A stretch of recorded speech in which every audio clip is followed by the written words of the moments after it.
యామిని గారు, super six pi అసలు BJP ఏమనుకుంది? Super six అమలు సాధ్యమేనా? సాధ్యం కావనే కూటమి హామీలకు బీజేపీ దూరంగా ఉందా? దీనిపై ఒక క్లారిటీ ఇస్తారా? ఆల్రెడీ దీనిపైన మా కేంద్ర పెద్దలు కూడా ఎప్పుడైతే మేనిఫెస్టో రిలీజ్ చేసేటప్పుడు జరిగినటువంటి సంఘటన కానివ్వండి, ఆ తర్వాత కూడా చాలా పలు సందర్భాల్లో చర్చ వచ్చింది. అప్పుడే కేంద్ర పెద్దలు చెప్పడం కూడా క్లారిటీ ఇవ్వడం జరిగింది. మరొకసారి నేను కూడా ఇస్తున్నాను. ఒకటి, భారతీయ జనతా పార్టీకి నేషనల్ మేనిఫెస్టో, మాకు దేశానికి సంబంధించి సంకల్ప పత్రాన్ని మేము ముందుగానే రిలీజ్ చేయడం అనేది జరిగింది. అంటే మేము అనుకున్నది ప్రజలకి వాళ్ళపైన రుద్దడం కాకుండా ప్రజలు ఏమనుకుంటున్నారు తమ బాగు కోసం, దేశం బాగు కోసం అనేది మేము సంకల్ప పత్రాలు పెట్టడము, అది ప్రజల ముందుకు తీసుకుని వెళ్ళడం జరిగింది.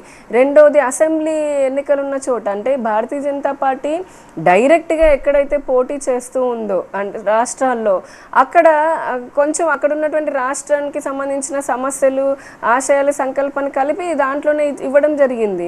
ఎక్కడైతే కూటమిలాగా ఇతర రాజకీయ పార్టీలతో మేము కలిసి పోటీ చేస్తూ ఉన్నామో అక్కడ భారతీయ జనతా పార్టీ సపరేట్గా ఏమీ మేనిఫెస్టోని ఇవ్వలేదు. రెండోది, మేనిఫెస్టోని అంటే ఇప్పుడు టీడీపీ, జనసేన కలిపి రిలీజ్ చేశారు.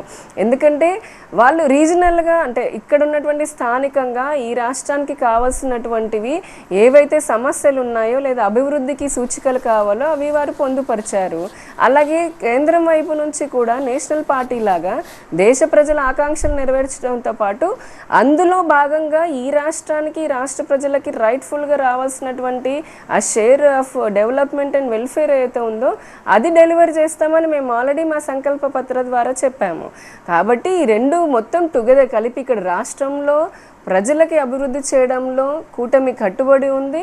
అలాగే దేశంలో దేశ ప్రజలకి సంకల్పాన్ని నెరవేరుస్తూ వికసిత భారత్, వికసిత ఆంధ్రప్రదేశ్ని అందించడానికి భారతీయ జనతా పార్టీ తన పాత్ర పోషిస్తూ ఉంది.